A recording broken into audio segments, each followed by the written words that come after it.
आदरणीय परीक्षकांना मनपूर्वक वंदन करते। एका लाकडाच्या कारखान्यात 2 लाकूडतोडे काम करत होते। त्यापैकी नव्याने कामाला लागलेल्या सदा नावाच्या लाकूडतोड्याला वर्षाच्या आतच पगारवाढ मिळाली। हे पाहून पहिल्या लाकूडतोड्याला वाईट वाटलं। तो मालकाकडे गेला आणि म्हणाला, मालक, मी एवढ्या वर्षांपासून तुमच्याकडे काम करत असताना तुम्ही मला एकदाही पगारवाढ दिली नाही। तेव्हा मालक म्हणाला, अरे पण तू आजही तेवढंच काम करतोयस जितकं तू तेव्हा करायचास। तू जर तुझी कार्यक्षमता वाढवली तर मी तुझा पगार आनंदाने वाढवेल। मग लाकूडतोड्याने खूप प्रयत्न केला पण फार काही उपयोग झाला नाही। मग मालक म्हणाला, तू असं कर ना, तू सदालाच भेट, कदाचित आपल्या दोघांना माहीत नसलेली एखादी गोष्ट तो तुला सांगेल। मग लाकूडतोड्या सदाकडे गेल्यानंतर सदा लाकूडतोड्याला काय म्हणाला? सदा म्हणाला, हे बघ, मी एक झाड तोडलं की 2-3 मिनिटं थांबतो, माझ्या कुऱ्हाडीला पुन्हा चांगली धार लावतो। तू तुझ्या कुऱ्हाडीला शेवटची धार केव्हा लावली होतीस रे? हे ऐकून लाकूडतोड्याचे डोळे उघडले।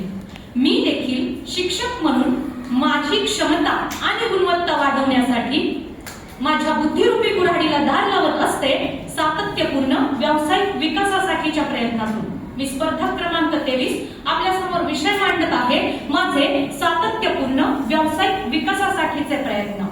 माझे प्रयत्न वर्तमानातून भविष्याकडे, नवीन राष्ट्रीय शैक्षणिक धोरणाच्या लक्ष्याकडे। माझे प्रयत्न बाल संरक्षण विषयक नीतीकडे आणि भिंतीवरल्या फळ्यासोबत आता स्मार्ट सिटीकडे। माझे प्रयत्न आव्हान आधारित कौशल्याधिष्ठित भविष्यवेधी शिक्षणासाठी, गतिमान युगात शिकण्याची गती वाढवण्यासाठी आणि शिक्षणातून मूल्याधिष्ठित शिक्षणातून संस्कारी सक्षम माणूस घडवण्यासाठी। माझा स्वतःचा व्यक्तिमत्व विकास हाच माझ्या प्रयत्नांचा आरंभ बिंदू। शाळा, समाज, प्रशासन यांच्यासोबत शिक्षक म्हणून माझी भूमिका पार पाडत असताना मी स्वतःमधील संवाद, नेतृत्व, वक्तृत्व अशी व्यक्तिगत कौशल्य, कार्यालयीन कौशल्य मी सातत्याने विकसित करत असते। माझी SCRT, डाएट यांच्या दर्जेदार प्रशिक्षणातून मी अपडेट राहतेच आहे, पण तरीही माझे प्रयत्न creative thinking, critical thinking, communication, collaboration, compassion आणि कॉन्फिडन्स या 6Cच्या विकासासाठी। संधी आणि धोके ओळखून भविष्यवेधी शिक्षण देणं हा माझ्या प्रयत्नांचा अजेंडा। अहो, आज फूड डिलिव्हरीसाठी रोबोट आले, मेट्रोपॉलिटन सिटीज मध्ये पॉड टॅक्सी येत आहेत। भविष्यातलं नोकऱ्यांचं स्वरूप प्रचंड बदलतंय। मग भविष्यात माझ्या जागी किंवा माझ्या ठिकाणी एखादा रोबोट असू शकतो किंवा माझ्या या कल्पनेच्या पलीकडेही काहीतरी घडू शकतं आणि त्या दृष्टीने मी कोडिंग आणि computational thinking, automation and control स्किलच्या माध्यमातून मी 6C वर काम करत आहे।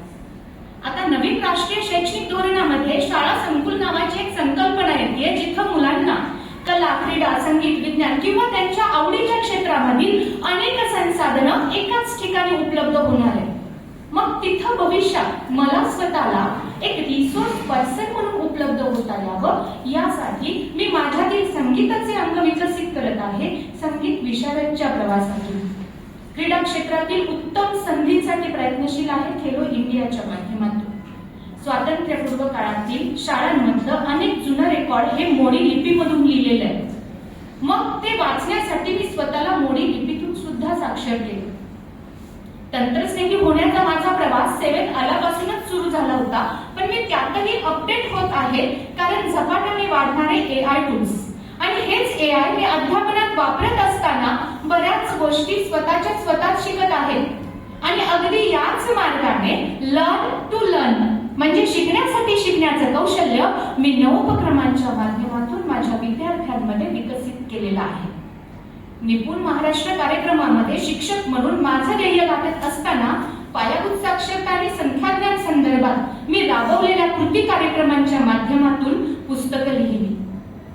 समावेशी शिक्षण प्रक्रियेमध्ये मल्टी डायमेन्शनल पेडागॉजी सोबत मी आव्हान आधारित अध्यापन शास्त्रात पारंगत करून घेतलं, कारण आव्हानच मुलांना सांगतात बहिऱ्या बेथोवनने जगाला दिलेलं संगीत किंवा अंध मिल्टनने लिहिलेल्या निसर्ग कविता किती अद्भुत आहेत।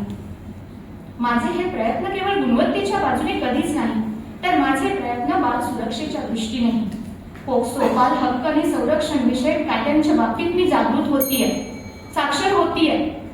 शालेय सुरक्षा, आपत्ती व्यवस्थापन, मानसिक आरोग्य, प्रथमोपचार या बाबतीतल्या बऱ्याच कार्यशाळा सातत्यानं अटेंड करून मी अद्ययावत राहत आहे. पण स्वतः सुज्ञ बनत असताना या प्रवासात मी तज्ञ म्हणून जागतिक सर्वेक्षणांना पडताळून पाहिल्याशिवाय राहत नाही.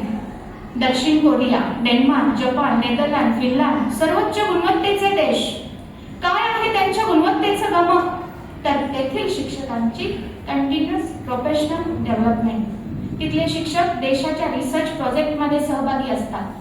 मग तसाही एक प्रयत्न म्हणून आता PhD प्रवेशाच्या माध्यमातून मी संशोधन क्षेत्रात पाऊल टाकलं आहे आणि युरोपियन, आफ्रिकन देशांमधील 6 स्टेशन मॉडेलचे प्रयोग करून FLN संदर्भातील अध्ययन निष्पत्ती पडताळून पाहत आहे.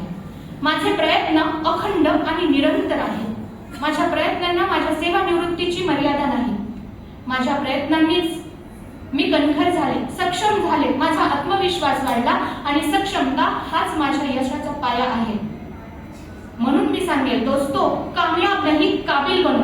कामयाबी अपने आप आपके पीछे आएगी. माझ्या या प्रवासात मी कितीही दूरवर गेले तरी शेवटी एकच सांगेल, माझे हे प्रयत्न निरंतर शाश्वत विकासासाठी, परिवर्तनाच्या आव्हानासोबत सक्षम उभं राहण्यासाठी, वैश्विक नागरिकत्व घडवताना मानवी मूल्य आणि सद्भावना जिवंत ठेवण्यासाठी आणि कुठेही गेलं मूल जगाच्या पाठीवर तरी ते माणूस म्हणूनच जगेल यासाठी, ऐकल्याबद्दल सर्वांना धन्यवाद देते आणि रजा घेते.